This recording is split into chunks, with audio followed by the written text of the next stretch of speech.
Sita ko si Lisa. Ayan. Bali, mag-iisang linggo na siya dito sa akin. Pumunta siya dito dahil sabi niya sa akin, tulungan ko daw siya na ano ang video niya sa mga vlogger, matulungan siyang opera yung katarata niya. Kasi gusto niya na daw makakita para makapagtrabaho na. May sakit po siyang diabetes. Ayan po si Lisa. Ako po si Lisa Ramos. Pumunta po ako dito. Humingi po ako ng tulong sa kanya. Hilda PH para matulungan niya ako sa mga sikat na vlogger para ma-send yung mga video ko. Humingi ako ng tulong para ma-opera yung aking mata.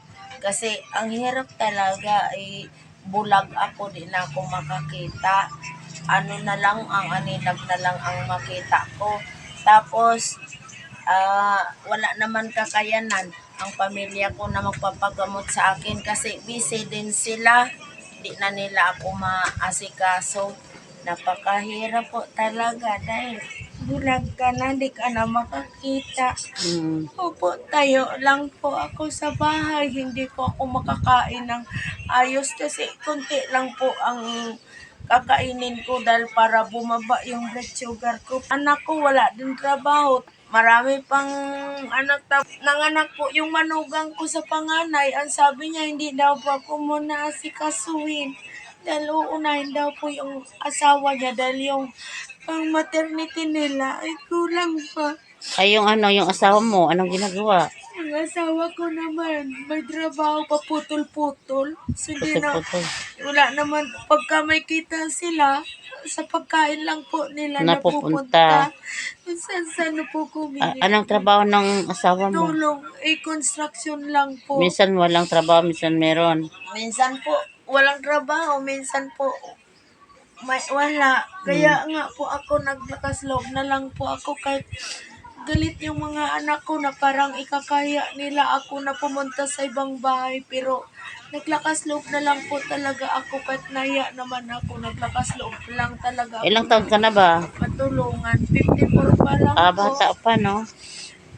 Naawa po talaga ko sa sarili. Gusto mo na talagang makakita. Gusto na po ako makakita. Mag-iisang taon na po ako sa ganitong kong kalagayan.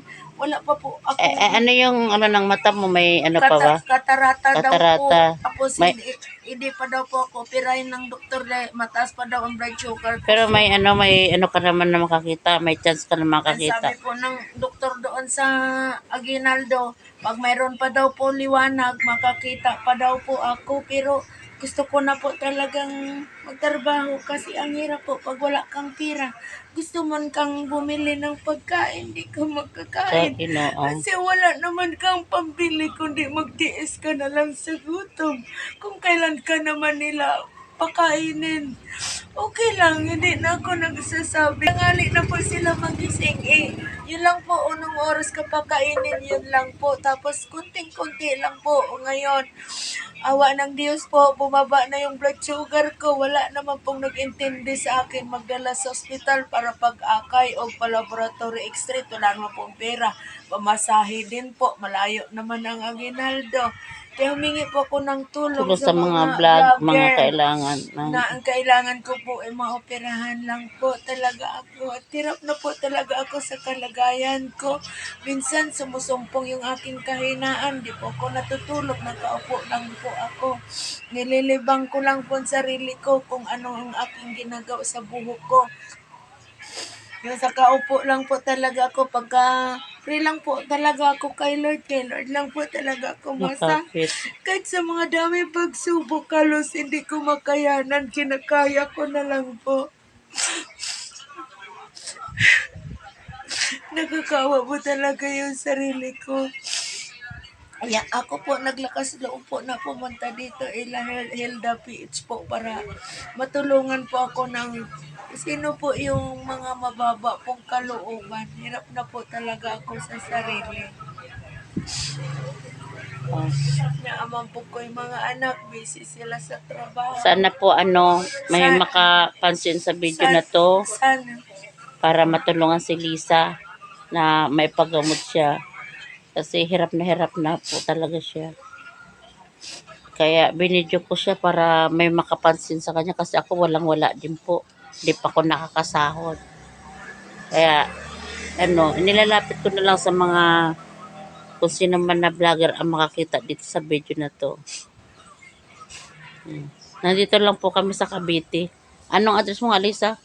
Section 4, Block 2, Lot 22, Phase 3, Belvedere, General Trias, Pasong Kawayan 2. Nandito lang po ninyo ako matagpuan at dito po Edda Phillips po. Nandito po ako ngayon nagpapaampon. Sila po ang nagpapakain sa akin. Ako po si Lisa Ramos, taga Section 4, Block 2, Section 4, Block 2, Lot 22. Humingi po ako sana ng tulong na matulungan niyo ako sa mata ko kasi hindi na po ako makakin. Bulag na po ako. Humingi po ako ng tulong na maoperahan po ako sa katarata. Ang hirap po talaga. Hindi na makakita. Naamag ko'y mga anak pero di naman nila ko iniintindi pagpagamot. Mag-isang taon na ako sa kaganito kong kalagayan. Pero po talaga ako at hindi na ako makakita. Bulag na po ako. At sabi po ng doktor, hindi pa po daw ako operahan din. Mataas pa po daw yung blood sugar ko. Kaya yung kinakain ko konti lang po. Para maoperahan po ako ng blood sugar o mata. Ay sabi po ng doktor, kailangan daw po ang blood sugar ko 100 lang daw po. Sa ngayon, sa bahay lang po ako dito sa Marihilda. Humingi po ako ng tulong sa mga kasamahan niya sa vlogger na matulungan ako pag-intindi sa hospital kasi naman ko yung mga anak, dili naman sila nag-intindi sa akin. Gabaya lang ako nila sa loob ng bahay, nakahiga lang po, higa tayo. Wala naman po silang pera para pang x-ray, laboratory, ECG. Pang-opera, 22,000. Pero po talaga ang galagayan ko. Pero po talaga. Sana matulungan niyo siya. Naawa kayo sa akin. Ang aking hiningi lang po, maopera ako sa mata para po ako makatrabaho. 53 anyos. 54 na po ako. Nagtatrabaho po ako kasi pinauwi po ako ng amo ko dahil hindi na po ako makakita. Kailangan daw po ako sa mga anak ko daw po mag-intindi na magpapagamot. Ang kaso po yung paglakad-lakad papuntang hospital, wala po pamasahe. Pangbayad sa x-ray, laboratory, yun lang po talaga ninilig ko na matulungan. Saan ka makikita? Sa may Belvedere? Belvedere Phase 3 po. Sa may section, kahit dito na lang muna. Sa General Trias? Oo, sa General Trias, Pasong Kawayan 2. Matagal na po ako nagkaganito. Yan po talaga. Kumakapit lang po ako sa Panginoon.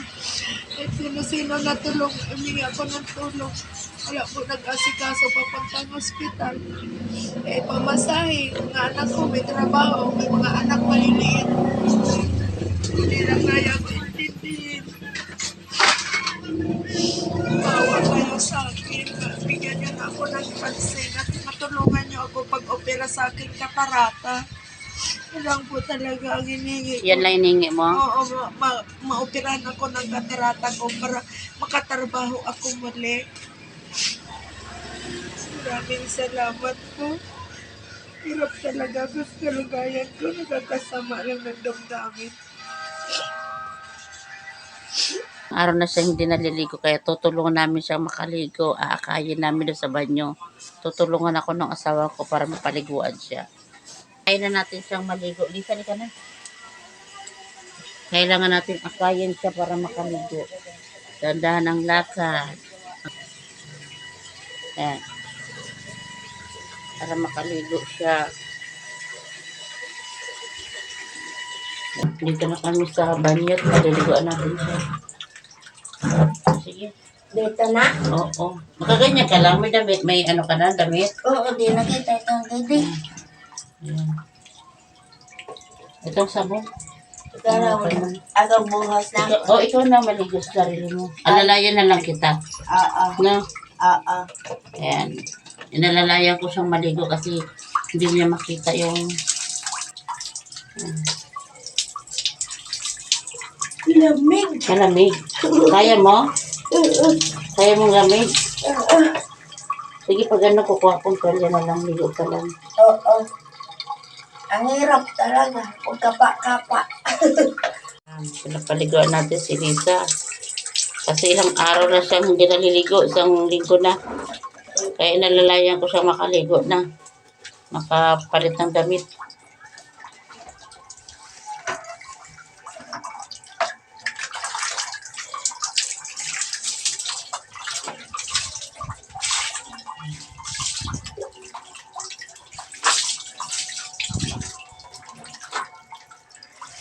Mahirap talaga pag walang maalalay na Lisa.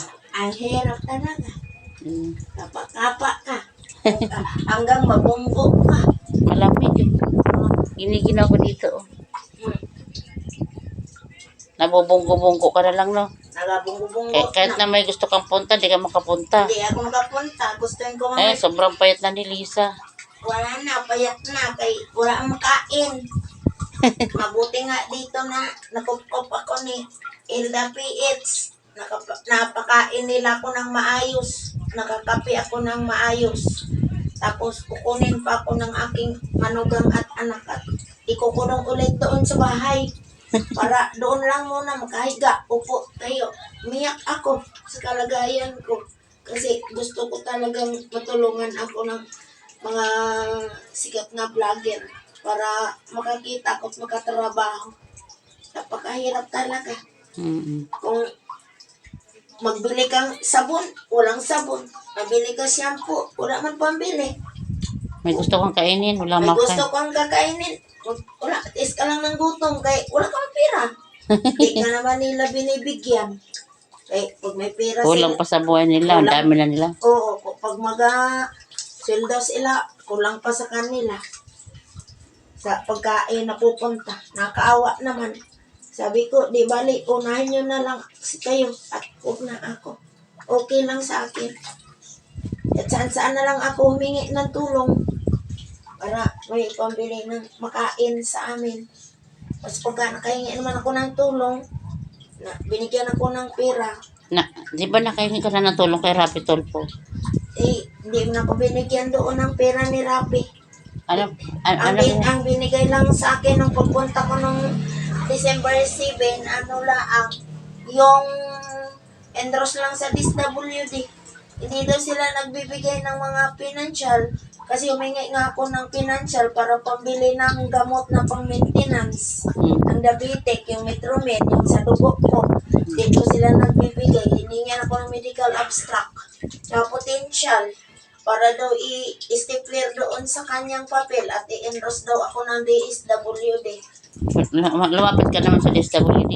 Hindi pa.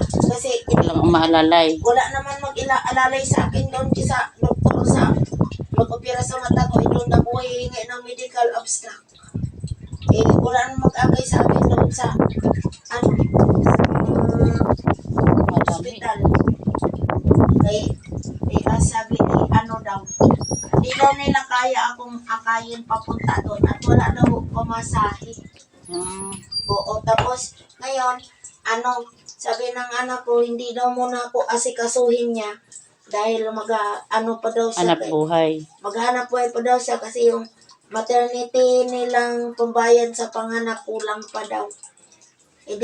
Di na ako nagsasalita. Pinahayaan ko na lang dahil ayaw ko naman ng makakasakit ako ng damdamin na mag-aaway lang ako sa anak ko. Ang hirap ng kalagayan na isang bulag. Kapa-kapa ka, hanggang mabangga. Nung kasi sobrang sipag mo eh. Noon, ako ang nagbuhay sa pamilya ko. Ako pang mother di pamilya, ako pang father di pamilya. Ngayon, Bulag na, di na makagalaw-galaw. ngayon, inaano ka na nila. Na, Sasabihan ka na nilang ano. pagsabi ko sa kanila na magapunta mahingi ako ng tulong sa barangay. Lahat na lang daw ginagawa ko. Hindi na lang ako nag-aimik. Nag-aiga na lang ako sa bahay. Pag sinumpong ako ng hirap ko, babangon talaga ako. Para ko tinakpan ng lupa at binaon ako ng buhay. Kakaupo ako sa labas. Nagasiki ako sa kanila. Sila sarap na tulog. Ako di ako makatulog. Tapos ka na maligo. Oo, tapos na ako Yeah. maligo. Ganda na. Manuklay na lang ako doon Sige, halika. sa upuan. Lalayan kita. Oh.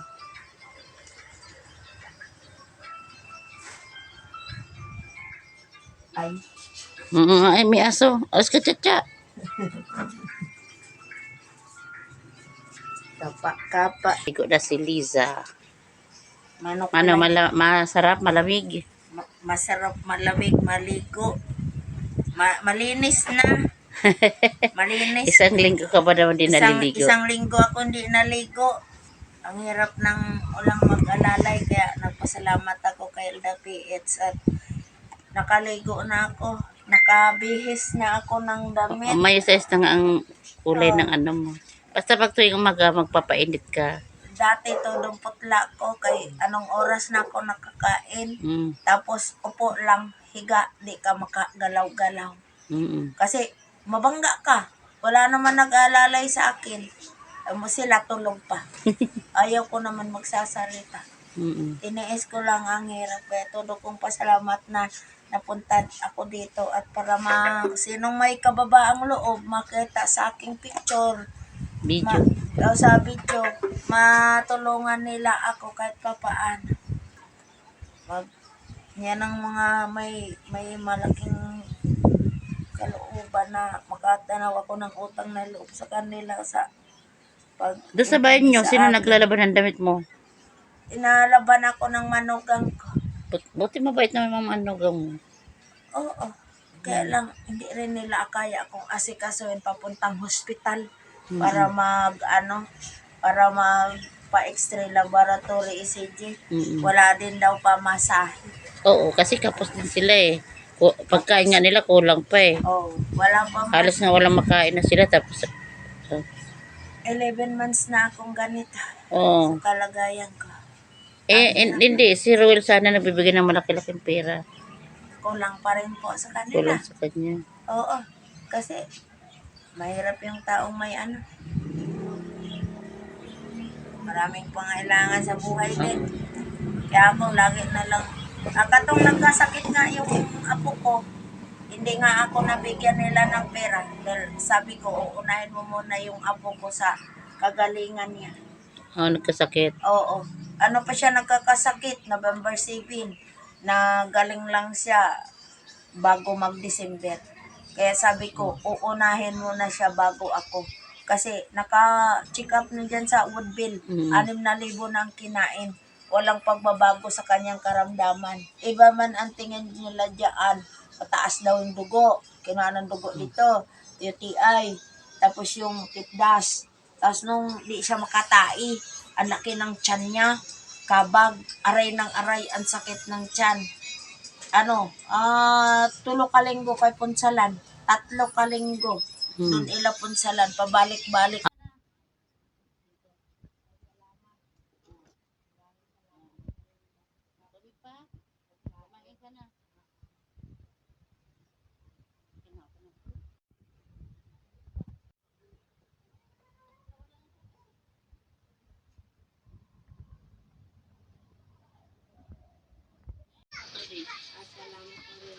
Ayun lang.